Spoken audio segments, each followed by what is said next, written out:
Hi, everybody. Welcome to another edition of All Things Aviation and Aerospace. We're live streaming, simulcasting on Zoom webinar, as well as Private Air Media Group's YouTube channel and Facebook Live page.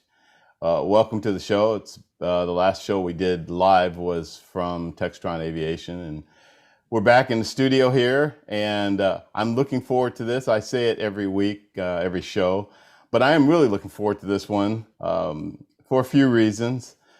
My two guests are two of my favorite people. They are friends and colleagues, and I've known them for a number of years, and they are pretty amazing in terms of what they do in this industry. So it's really an honor to have both of them here and to be able to have a chat about all things business aviation and what the industry offers, its significance, its value, and the opportunities that exist, sometimes understated or even overlooked, but it's definitely a great industry, and we'll all attest to that. And the other thing is that, and it has to be said, that it's still somewhat a predominantly male-driven industry, so it's really great to have two ladies on that are both extremely experienced at the top of their game, leaders of their flight departments, and just have amazing careers that they'll share with us about how they got started and how they got to where they are now. So, as they say, without further ado, let me introduce our guests. First, I'd like to start with Elizabeth Dornak. She's the board chair of NBAA, better known as the National Business Aviation Association. She also runs a Fortune 500 flight department. Now, she has over 9,000 hours of flying time as a pilot. Currently, she flies the Gulfstream 550. Yes, I'm a little jealous, but if I could even ride in it, I'd probably be happy about that. If it has anything to do with business flying, whether it's a small single engine Cessna, Piper, Cirrus, or whether it's the Gulfstream 550 or a Global or Cessna Longitude, Falcon 8X, whatever, everything in between, NBAA, the National Business Aviation Association, is your go-to when it comes to business aviation. So it's really great. Elizabeth, welcome to the show this morning. Well, thank you, Vince. It's an honor and pleasure to be here. Thank you. And then we have my other friend, Candace Covington. Candace is the Senior Director of Aviation at Adobe. She has over 10,000 hours of flying time. You're probably all familiar with Adobe products and services like Acrobat and Photoshop, Lightroom, Illustrator, and one of my favorites, their video editing software, Adobe Premiere. Welcome to the show, Candace. Thank you so much, Vince. It's a pleasure to be here with you. It's great to have you guys. I'm really looking forward to this conversation of us talking about why business aviation is so great, and it's something that we need to continue to promote and keep out there in the forefront to let people know of all the opportunities in the industry.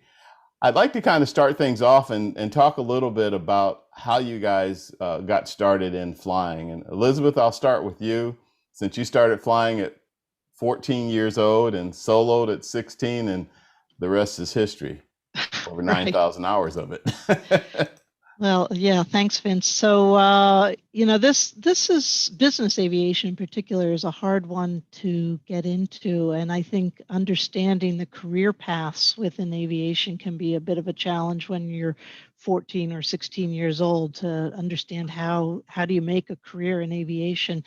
I think, like most people, I thought the only way you could do it is through the military. That wasn't quite the road I wanted to go. So, but I was always, fascinated by airplanes, and the kid always looking up at the sky anytime an airplane flew overhead. I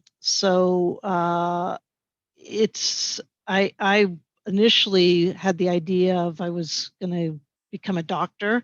I was born in Australia, so I was going to go back to Australia and become a flying doctor, and thereby combine a career with what I loved doing, which was flying airplanes. Fortunately, I discovered along the way that you could make a career without necessarily going through the military. And so kind of one thing led to another, and kind of all these years later, here I am. What was that first spark? When did you say, you know what, I've got to go start taking flying lessons?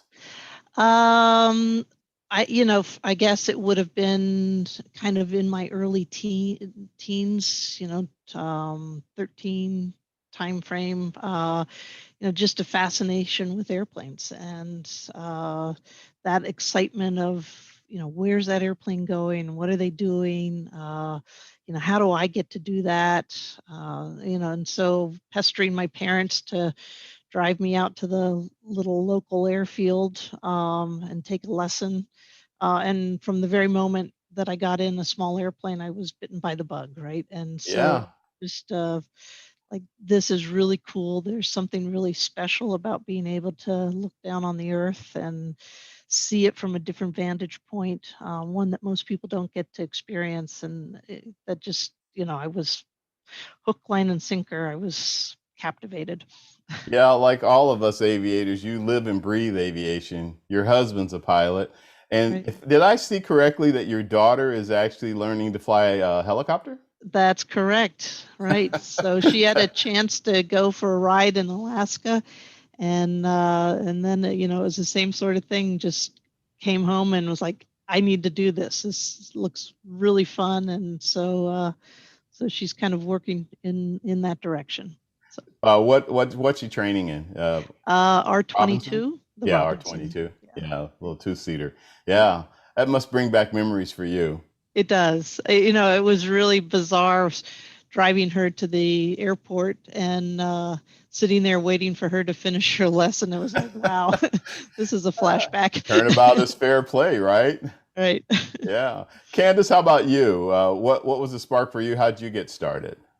So I was well into my career in graphic design in my late 20s, and actually read Richard Bach's Bridge Across Forever. He also authored Jonathan Livingston Seagull, but he's a pilot. And that book just spurred me on to go to the local airport and start taking flying lessons. I started purely for recreational reasons. And Really? So yeah, prior to reading that book, you had not really given aviation much thought? not at all. And But, I didn't know you did graphic design. That's really cool. well, yeah. So But wow, what a difference. it was a hard right turn, Vince. When I have never regretted. But then, Yeah. like Elizabeth, as soon as I started flying, just completely fascinated and really mesmerized by, being airborne and just all of the technical skills that needed to go into getting from point A to point B. And, I felt really driven to excel and understand everything aviation. Yeah. So you started out, as you said, you were in graphic design. You said you started flying as a recreational thing. Where was the transition that made you say, "Oh, I think I'm going to be a professional pilot"? It was in my instrument training. So it took me about a year to get my private pilot's license because I was doing it while I was working full time. And a few months after I got my private, I realized that I needed to get an instrument rating so that I could legally fly in the clouds.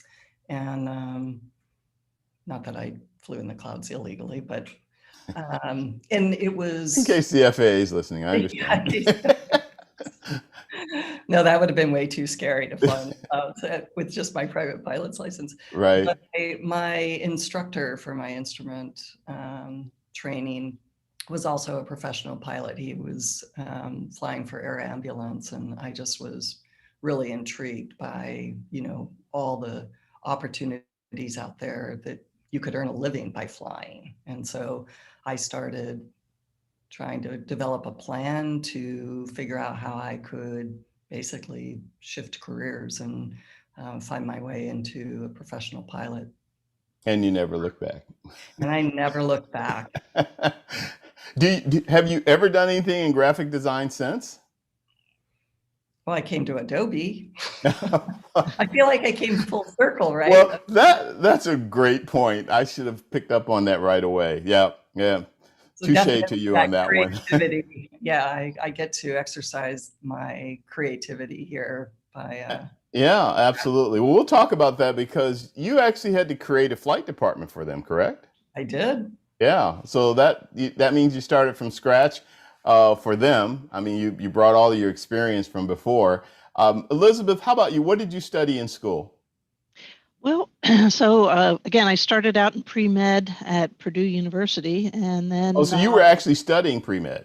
correct, right? And so I don't know why I was a little slow on the uptake. That Purdue actually had a really great aviation program, but it wasn't until I'd already been there a semester that I was like, hey, hanging out at the airport's a whole lot more fun than taking all the pre-med type of Than coursework. being in the And lab. yeah, right.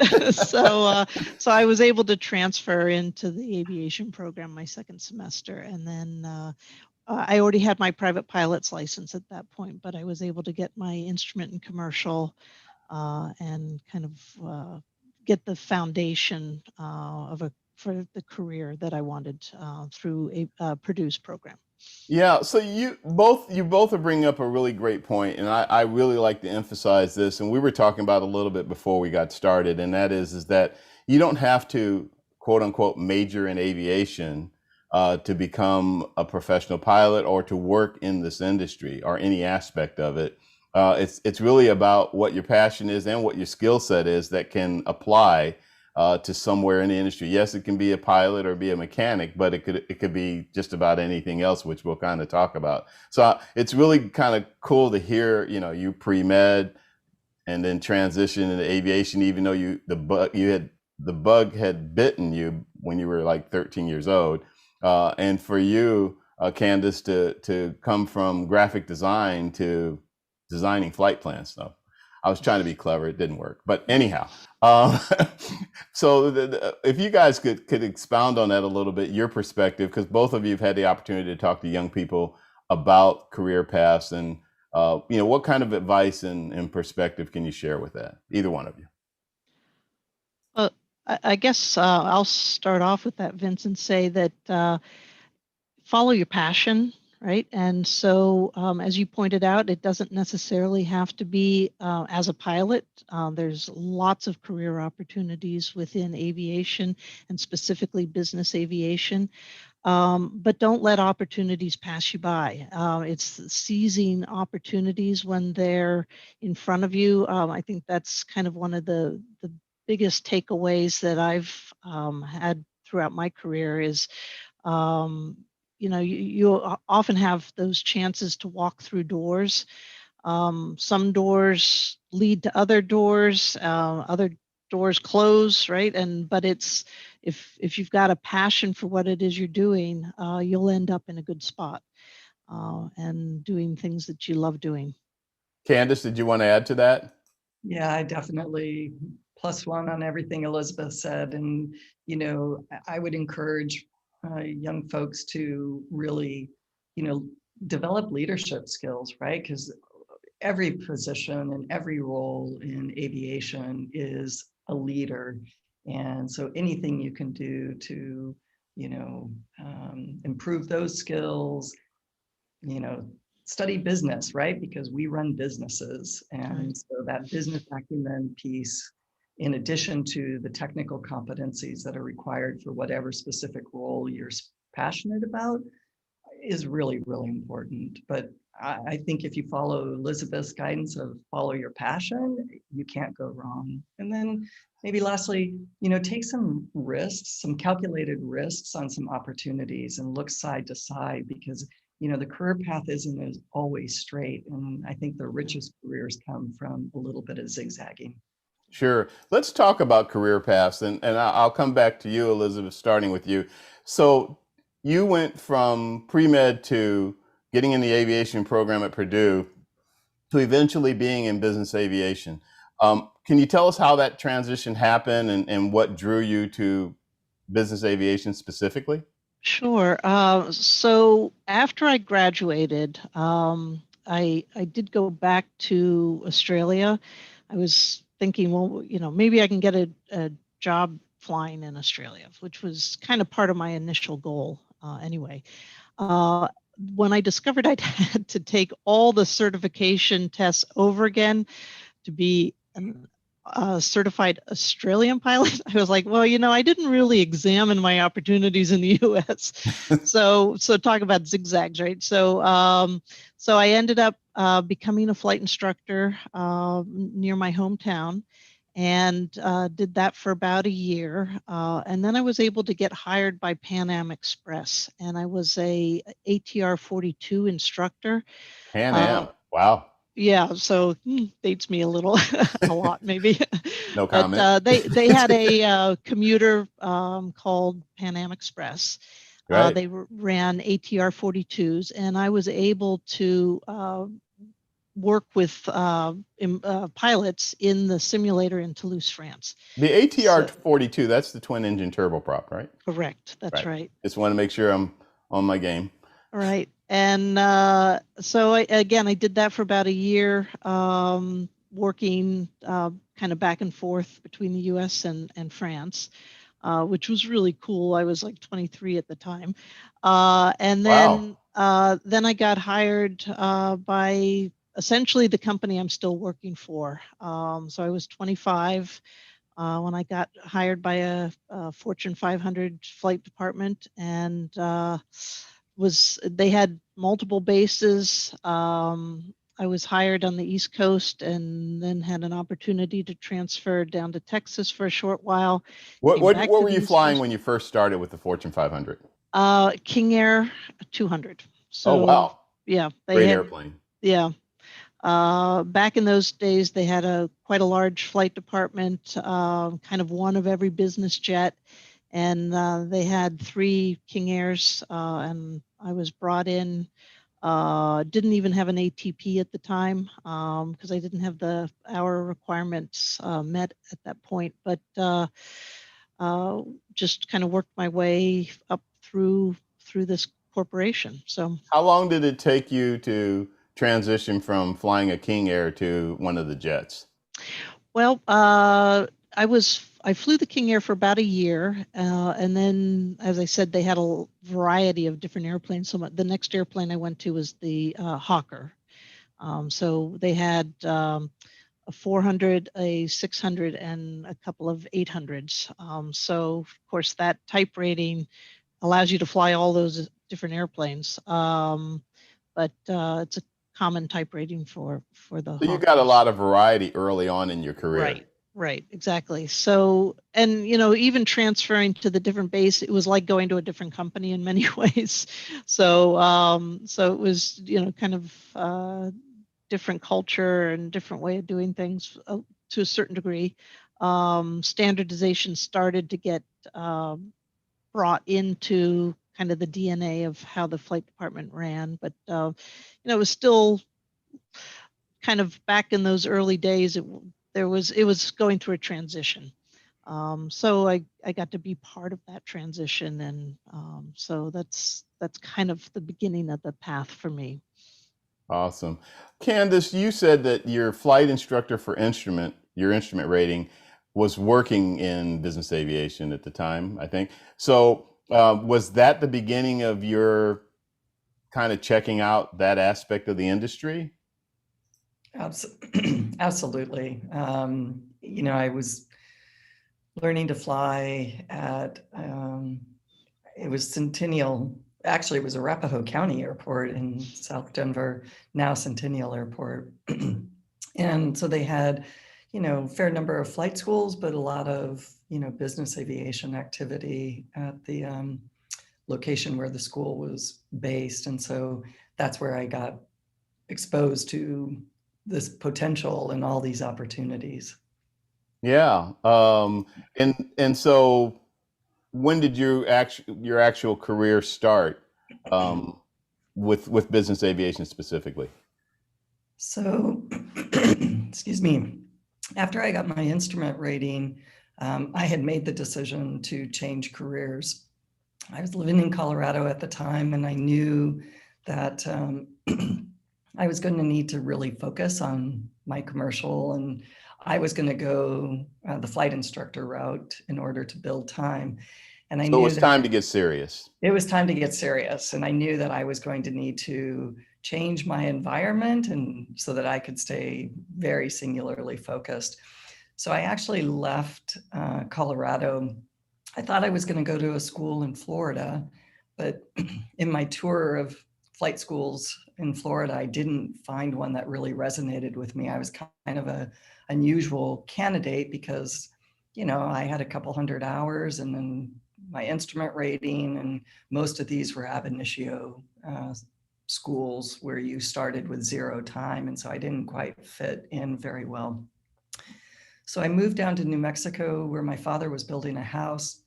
And while I was there, I studied and took all of my knowledge tests. There were 5 that I needed to get through my initial CFI, and took all of those and then kept looking for a flight school and eventually found one in San Diego. And so I moved to San Diego and finished up my commercial training, commercial multi, my initial CFI instrument instructor and multi-engine instructor, and then ended up getting hired by the school that I did my instrument instructor training. In one of the most fun cities to fly in.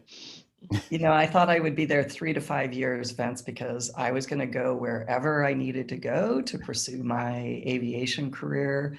And I was there 27 years before I left to pursue this opportunity. That will happen to you in San Diego. We'll have to talk offline about that because I flew a lot out of Montgomery Field there, some out of Lindbergh too. So anyhow, for another conversation, this is what happens when you get us all together. Elizabeth, this is actually to both of you, but I'll start with you, Elizabeth. So let's talk a little bit more about the nitty gritty of flight departments. And we know they come in all shapes and sizes. You just talked about that a little bit, where it can be one aircraft, it can be a small aircraft or a big aircraft, or it can be, like Walmart that has some 20, 21 aircraft or something like that.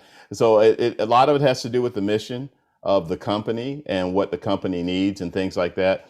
So can we talk about that a little bit to give our viewers and listeners an idea of what a corporate flight department is all about? And I think a lot of people don't necessarily realize that it's more than just pilots and mechanics, that there's a lot more to it. Sure, absolutely. So, I think the key to a business or a corporation making the decision to having an aircraft is about as you point out, Vince, that it's about the mission. And so the aircraft is a tool to be able to transport people to whether it's customers or to of plant sites or manufacturing sites, so they can stay engaged and connected to their business. I think it's often pointed out by NBAA that one of the signs of well-run companies is their access to private aviation, and having, whether it's their own airplane and flight department, or there are other ways to do it through jet cards or charter. Fractional, right. So all of those are also avenues for being able to, for a company to be able to have access to very specific and targeted strategic type of transportation tools. So, and along with that come a myriad of different types of jobs that support those entities, whether it's the corporate flight department. Just within my organization, we just have one airplane, but there's 8 of us that support that airplane. So I've got 4 pilots, 2 technicians that do all the maintenance on the airplane, but they also act as flight technicians, so they fly with the airplane. And then I have a crew scheduler and a finance person. And so that, I think that's pretty typical of most smaller flight departments. And obviously these things are scalable, right? So the more airplanes you have, the more people you need to support it.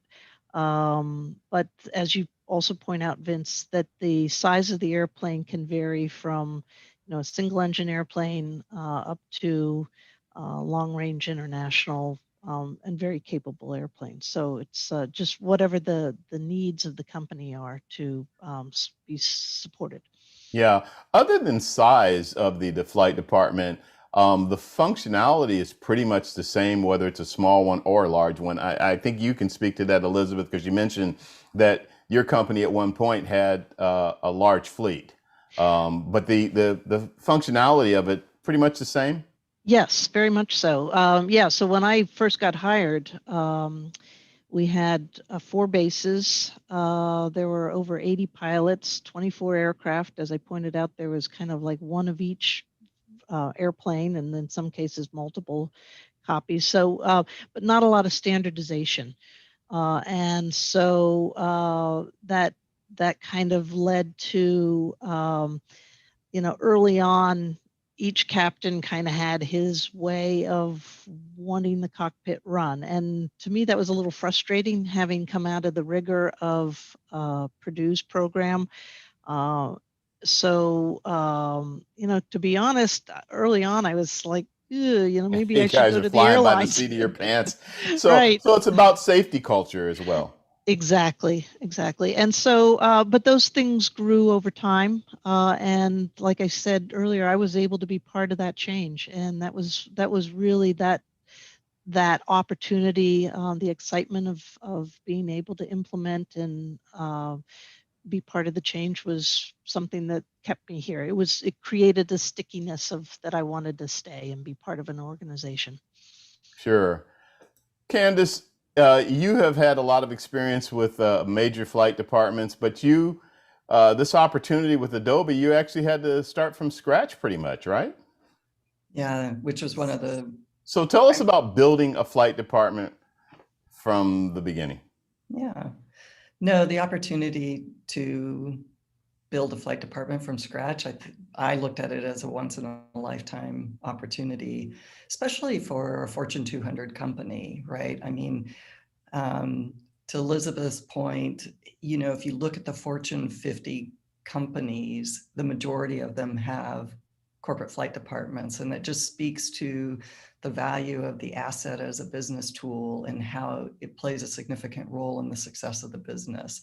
And that was very much the driver for Adobe to get into the business aviation industry, was to create that seamless, frictionless travel experience for their executives.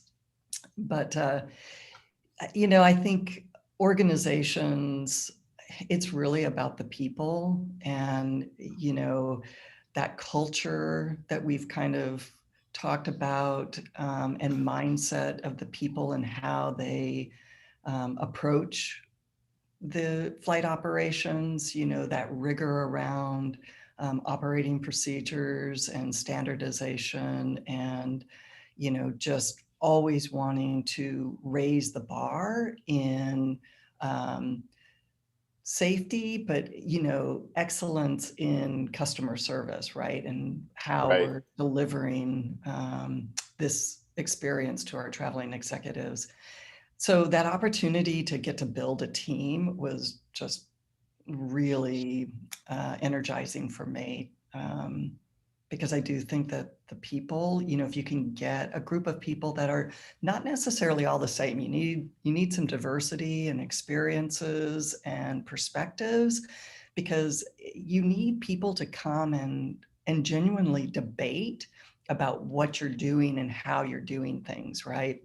And so to have that opportunity to create that for Adobe, which from a corporate standpoint has values and capabilities, the way that they show up in business very much mirrors my own personal and professional desire and how an organization should function. And if I could just add one thing to what Elizabeth said, Yes. flight departments have a lot of commonality. We've got schedulers and dispatchers, and we have maintenance technicians, and we've got pilots, and some of us have cabin safety attendants, and we've got finance support staff, right? But there is just a wide range of support that every single flight department needs, from aircraft cleaners to the support we get from the aircraft manufacturers, right? People who specialize in interior design for these aircraft, from the people that support us when we're on the road. And so, the career opportunities in business aviation go much broader than the flight department, right? I mean, Absolutely. You bring up a really great point about, which is one of the areas we wanted to touch on. But, it's going back a little bit to, you're talking about the team, building the team and teamwork, and how important that is in flight department operations. I've had the privilege of talking with a number of aviation directors, and that's as big of a focus point than everything else. In other words, yeah, the experience is important and things like that, and expertise, but being able to work together as a team. And I thought it was really neat what you brought up, and that is to be able to have some input that can have a positive impact on what the flight department is trying to accomplish. I think it's really neat that you look at it that way. The opportunities, I'm so glad you talked about not only within the flight department, but the external things that are needed to keep a good flight operation going and supported, and things like that. And it all ties in with, again, what you just said, which is the number of opportunities that are available in this industry, and that your expertise can be in areas that you may not be aware of. The other part that this brings to, and I welcome both of you to expand on it a bit, and that is the relationship with the company, with the corporation, which has many tentacles. It's the HR, it's human resources, it's the accounting department or the CFO, it's the C-suite executives. Some companies, it's also middle management and other people that need the services of the aircraft, and things like that. Of course, security. And then in terms of backgrounds, I happen to know another aviation director who came from security and now has, for the last at least a dozen years, been running, corporate flight departments. So welcome you guys to talk about that in terms of the relationship with the company that you fly for. Please, Elizabeth. Well, thanks, Candace. So I think it's a very interesting, and I think it's another piece that's evolved over time, where the flight department was for many years traditionally just out at the airport, separate from the corporation, and kind of almost forgotten about in many ways. I think in today's environments, most corporations have recognized that bringing a closer, tighter working relationship with the entire aviation team is valuable, both for the team members in aviation, but also for the corporation. And so, I didn't get the chance to start a brand new flight department from scratch, but I was asked to divide a flight department and create a new flight department out of an existing flight department. Hey, that's I'm not just as sure impressive. I'm not sure which is more difficult, because we had to divide the team in half, and there was some horse trading that had to take place. Wow. We got an older airplane, but a very reliable, very happy that we've got this airplane. But it was kind of all of the pieces that took place. And it required an immense coordination with the corporation to be able to make that happen. And so, we had, and initially I was reported into finance. So I reported directly to the CFO. And then that's since changed. I now report into the HR, Chief Operating Officer, and but that connection that we have with the corporation, I think, is really important, really from a mindset for the employees, because within aviation, they have a better understanding of why we're doing the trips that we're doing, how important those trips are, some of the stressors that may be that may exist with our passengers. And so for us, it's raised the bar to be even better than we were, right? And so we're constantly trying to put ourselves in their shoes to understand, this airplane, when they're traveling, is a sanctuary for them, and we need absolute perfection in everything that we're doing. But it's kind of a space where they can unwind and relax and maybe continue to do the business that they're doing. But so it's worked out well for us to have that relationship, that's a much tighter and more nuanced arrangement with the executives and the corporation as a whole. Sure. Candace, how about your perspective? You seem to be very tuned in with your company as well. Yeah, and that was the other thing that was intriguing for me about this opportunity, because,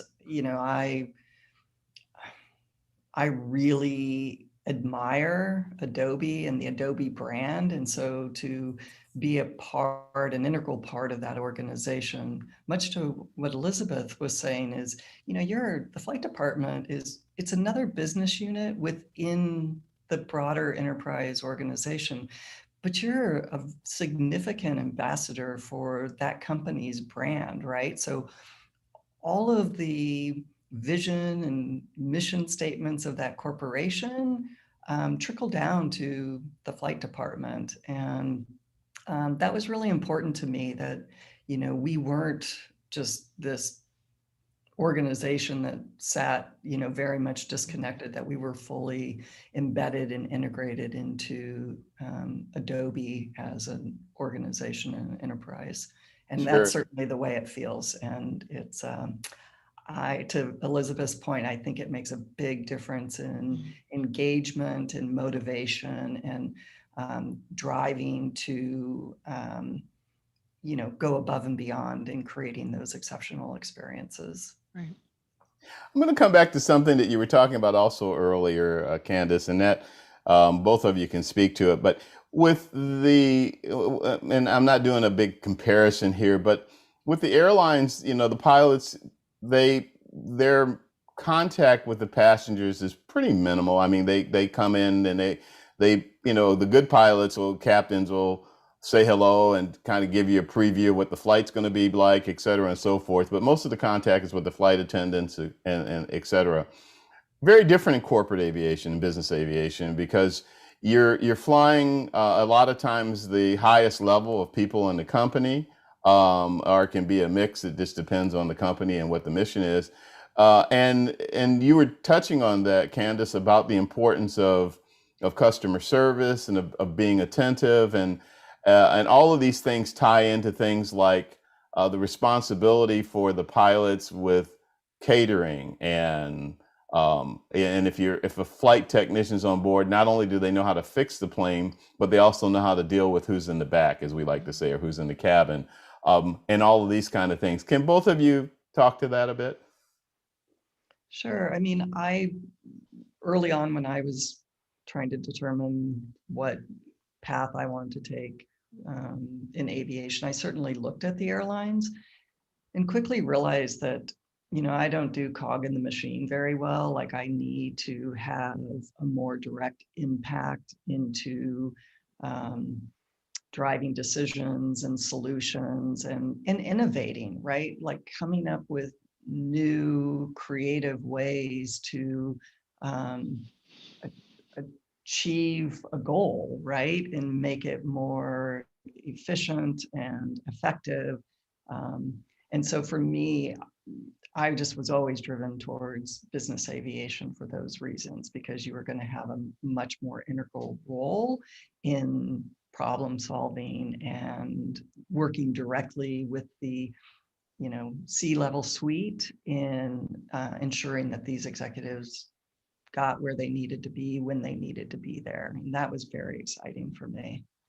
Yeah, I can throw a little funny one in there for you guys. I had a conversation with one of the Fortune 500 flight department directors one time, and he said that they've done what you guys call an around the world in like a Gulfstream 650, and would lose internet connection maybe 30 minutes out of that entire around the world flight. But that's what was talked about when he got back. It's like, yeah, how come the internet went down, and why did it take so long for it to come back up? So it really does speak to that. Well, I have something else I wanted to go to, but before I did it, Elizabeth, did you want to add anything to what Candace just said? I think Candace said it perfectly. I couldn't improve upon that. So, and she has firsthand experience because she was at the airlines and jumped ship. So I think that speaks very highly for business aviation. Right. Exactly. I think it does. So one of the things, one of the almost nuance of business aviation is it's a bit of beck and call, meaning that you guys have to be ready to go when the executives. I know that flights can be scheduled and things like that, but if a business deal comes up and they want to roll the next morning or that evening or whatever, you guys you have to roll. And then if it's one of those things where you fly somewhere and it ends up being multiple stops that may, in other words, you were going to fly to Europe and you're going to be back, the next day, but now while they're over there, they decide to do something else. I just want to talk about that because that's a big difference. With an airline schedule, you get the schedule for the month, you pretty much know the routes you're going to fly. But in business aviation, that can be a lot different. So I think Candace really hit upon it. When you develop a great team, part of that teamwork is supporting each other. And so understanding how first of all, flexibility's got to be built into the team that you create. So people have to understand that's kind of the lifestyle, that you're essentially on standby. I mean, we have, we offer 2 days off a week and give comp days and so forth, but it's not the same as the airlines. But in that, there comes a level of respect and a level of working with each other and helping each other out. If you know somebody's got an obligation that they need to keep with their family, that you say, hey, listen, I'll take that trip for you. And then, it gets paid back at some point in the future. And I think it can be seen as a downside to this industry, quite frankly, but it's also, you learn to work with it, and it also creates amazing opportunities and chances to see things that you just don't see with the airlines. And so I've always looked at the glass as being half full, not half empty. And just, you learn to work around the flexible nature of the schedule requirements. Well, I think you also bring up a really good point about the teamwork and the fact that I know that a number of aviation directors are now focused more on, quality of life for their staff, for their team, to try to mitigate that a bit so that even though it is what it is. And I think you bring up one of the most attractive aspects of what you guys do, and that is the places that you can end up going and things you see, not to mention the aircraft you fly. So it definitely has some positive aspects to it. So that's kind of neat to hear that. One of the things I wanted to spend the last part of this program doing is I like to tell our viewers and listeners what for them to hear perspective about how they can better prepare if they're already showing an interest. For example, if they're in school right now, they were thinking of going the airline route, and now they listen to you guys and go, oh, maybe I should think about this business aviation thing. What suggestions do you have to them to prepare themselves or to move in that direction towards getting a career or getting into business aviation? Either You want one. to start, Elizabeth? Sure. So, Vince, I think you kind of hit upon it at the very beginning, and that is you hung out at an airport. You took the time to kind of get to know this industry. And I think that's what it takes is the roadmap within business aviation is not as clear as it is within the airlines. The airlines provide a lot of structure and predictability in career paths and the opportunities that exist. But for all the things that Candace has hit upon for the opportunities that you get within business aviation, it takes a little bit more effort. You do need to look to the left and to the right to see what other things exist. But once you start to develop a network of individuals and essentially mentors, friends that can lead you to other opportunities, it just really opens up a world that is perhaps sometimes a little hidden, but it is well worth the effort to try to seek out those opportunities. And there are so many people that are willing to help, and I think that's really the key is the passion that people have in business aviation. I think I'm going to go out on a limb and say I think it surpasses that of the airlines. I think most airline pilots are just there to fly their trips and collect the paycheck and go home. Whereas people within business aviation, it's a lifestyle. It's a they want to give back to the industry. I know Candace has been involved with many things within NBAA over the years. I certainly have. So there's associations like the National Business Aviation Association that it's an opportunity to give back for all the things that we've gotten.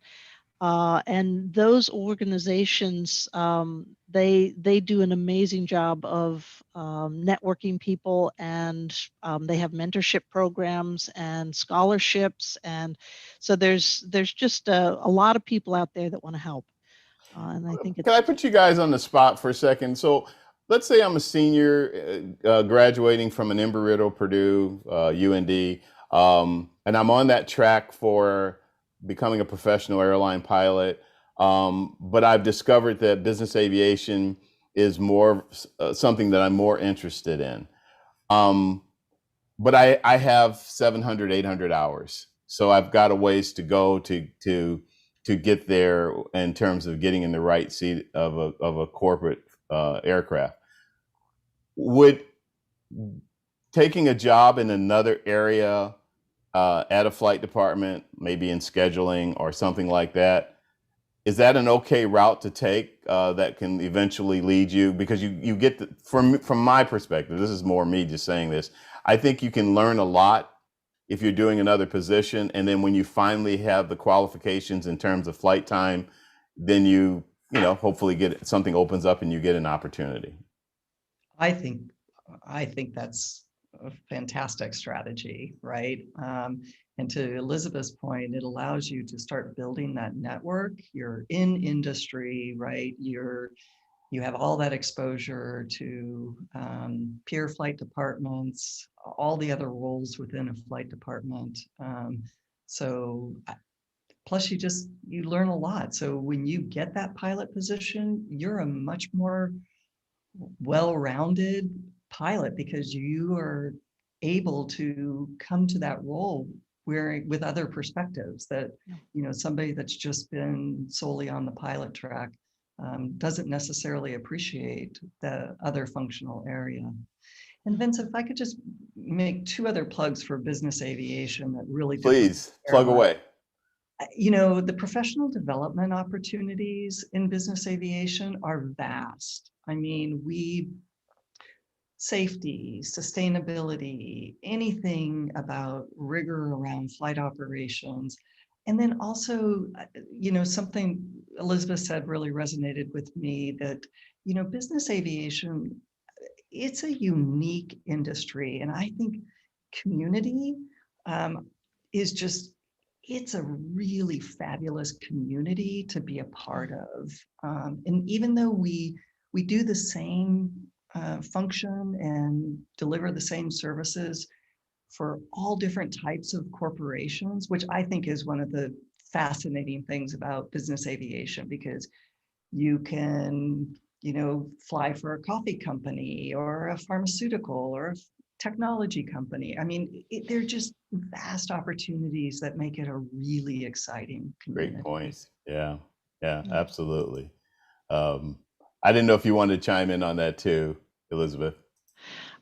No, I mean, I think that's it, that it's the varied ways to get to where you want to be. I think, your point about, do you come in at a certain level within a flight department and then kind of work your way up? I mean, that's certainly for pilots, that's one way of accomplishing it. I mean, to be frank, there might be other ways where you build up flight hours within a commuter airline. So you build up time that way, and then make that commitment to go to business aviation and transfer Once you've over. built the time, yeah. Yeah, right. And so, but I think that's the point, is that there's so many different ways to get to that end result, which is flying or maintaining or scheduling airplanes. But it's how you get your foot in the door. What makes you unique? How do you be authentic to what it is you do and what the corporation does? I mean, kind of all of those pieces play into what can ultimately be a fantastic career for people. Absolutely.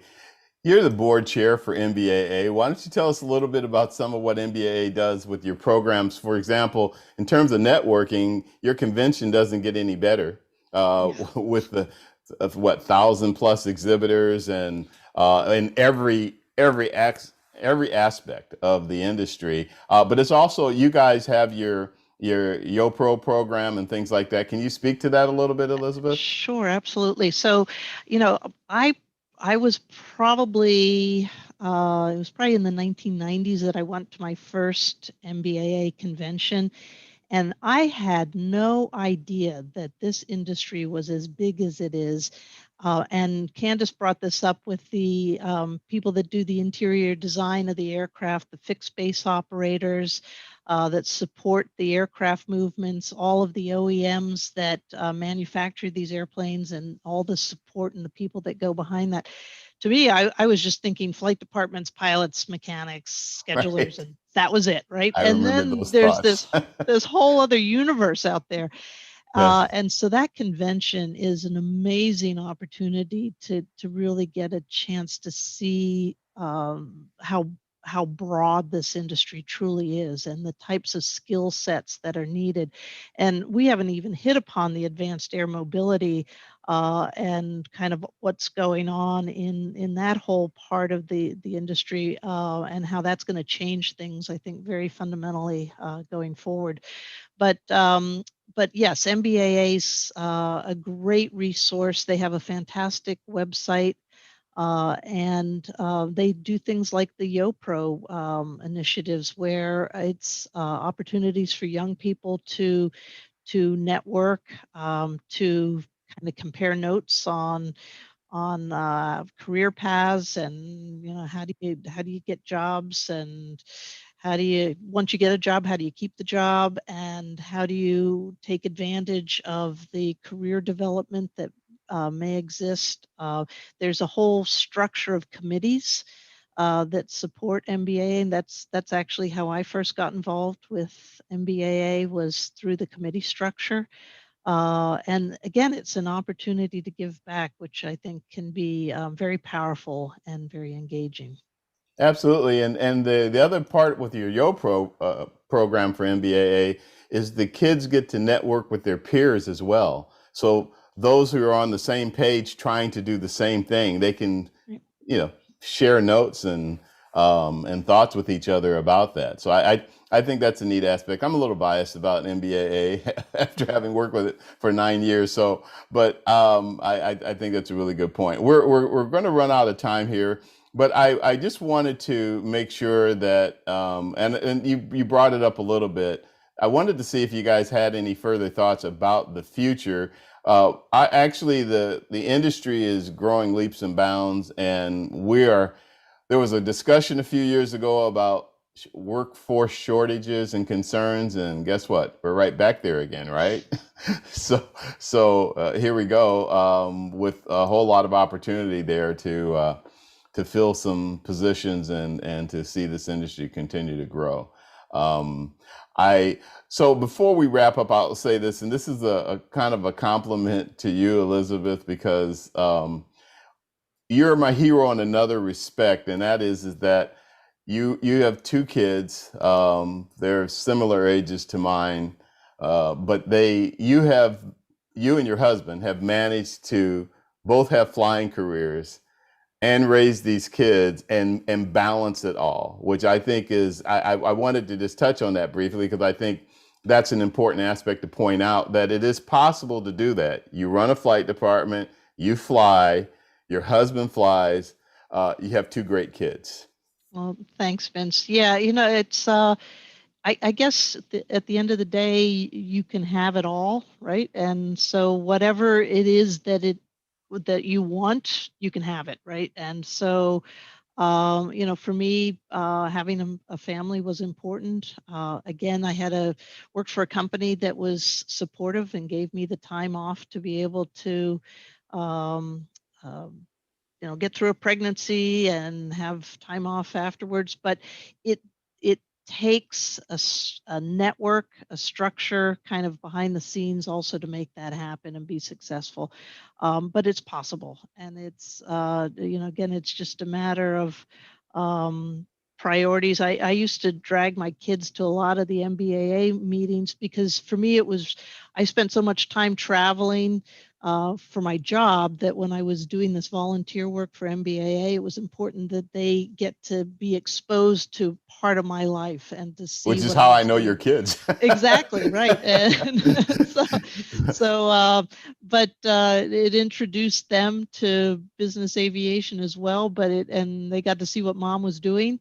But it was also a chance for me to be able to spend time with my kids. And so that balance that you have to strike with that is you just have to do it. And sometimes it's awkward. Sometimes little kids can not necessarily behave the way you want them to, but you just take it all in stride. And Sure. So that's what I tried to do. And Candace, your husband flies, and he's a great example of somebody persevering and determining what level of flying he wanted to do and having to invest in that. I remember the conversations with you about that. How's he doing, and how's that going for you guys? He's doing great. It's kind of ironic because we both fly the G650. That's right. He's 650 type now too. Yeah. No, he's doing really well. Thank you so much for asking about him. Yeah, and you guys have to balance that, and yeah, I mean, you move from San Diego to Northern Cal. Yeah, I mean, we don't have kids, so that makes it a little bit easier for sure. We were both late bloomers. We married both later in our life and well established in our careers. But yeah, Vince, I did want to add two things. One, Sure. that Elizabeth said, with NBAA, volunteering and scholarships. I mean, I think for young people that really want to find these stretch opportunities and kind of go dip their toe into some, learning other skills or project management or leadership or something, volunteering is a great way to a safe place to sort of stretch yourself professionally. And then this industry just has lots of scholarships. So being able to, use those resources and apply all over the place. Because I know it's really troubling when we have these scholarships and you only get a handful of applicants. I know. I'm so glad you brought that up, Candace. That's a real key point. And there are a ton of scholarships out there. Tons of scholarships. AOPA has a bunch, NBAA, Gamma, all these guys, women in aviation, women in corporate aviation, they all have scholarships, and all of them sing the same tune. They said, we have trouble finding people to give the scholarships to. And I find that even when I tell parents that their kid can get a scholarship, I have to follow up with them to say, hey, did you have them apply? So I'm glad you brought that up. And then the volunteering is actually fun. And it is a great way to network. And if you, as I like to tell young people, if you offer up your services to be able to volunteer, you never know what it's going to lead to. It's going to open up relationships that it may benefit you in a week, a month, or a couple of years, but it will benefit you. So I'm thank you for bringing that up. You can build your brand in the industry, right? I mean, absolutely, people know who you are and what you bring to the table, and I think that's really, really important. That's absolutely true. Well, we have kind of run out of time. I'd like to let each one of you make a closing comment. I'll start with you, Candace, and then we'll wrap things up. Well, Elizabeth mentioned it multiple times, networking, and I'm a strong believer that if people have the courage to reach out and message me on LinkedIn, I will certainly respond. So if anyone in the audience has any other questions or whatnot that they think that I might be able to shed some light on, please look for me on LinkedIn. Elizabeth? Yeah, thanks, Vince. So I'd say the same thing, that I'm on LinkedIn as well. If you can look for my profile, I'd be happy to answer any questions people have. And I guess I just like to say, don't be discouraged if things don't start out going in the direction you think they should be, that if you persevere and you, again, seize opportunities, you'll be surprised at where you may end up. And like we've said, I think through the last hour, that this is an amazing industry with amazing people in it, and come be part of it. Yeah, and on that note, I'll just say, so I was at Textron a couple of weeks ago doing a show from there, and prior to the show, I met one of the employees, and I just, curiosity, I said, oh, so a young lady, I said, where are you in school? She said, yeah. And I said, what are you studying? Well, she said, I have an undergrad in agricultural communication, something along those lines. Of course, my next question is, what's that? But and then she said she was working on her master's, supported by Textron, in a similar area, but with an emphasis on sustainability. And I thought, well, here's somebody that's into environmental stuff that, I'll keep a long story short, she kind of accidentally stumbled into working for Textron. Textron has embraced her and said, well, we have this other area of sustainability that's become very important. And so now she's working in that area and working on her master's degree related to it. But who knew?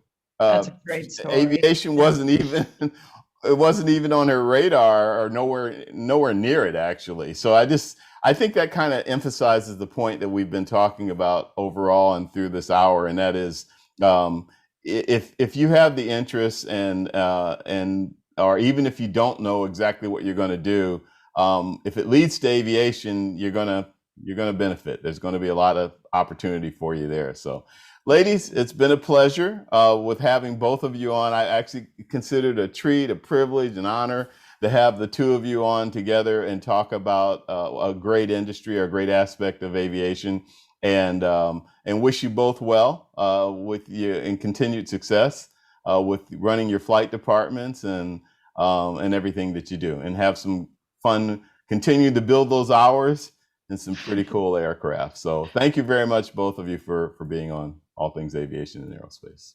Thanks, Vince. Thanks, Elizabeth. Thank you, Candace. Thanks, Vince. Talk to you soon. All right, thanks. Well, that's it for All Things Aviation and Aerospace this week. Next week is going to be a treat because we're going to get a preview of EAA's Air Venture at Oshkosh, and that preview is coming from the man himself, the chairman and CEO, Jack Pelton. So I'm really looking forward to that conversation, and I'm looking forward to going there because that's aviation paradise as far as I'm concerned. So, ladies, thanks. Take care.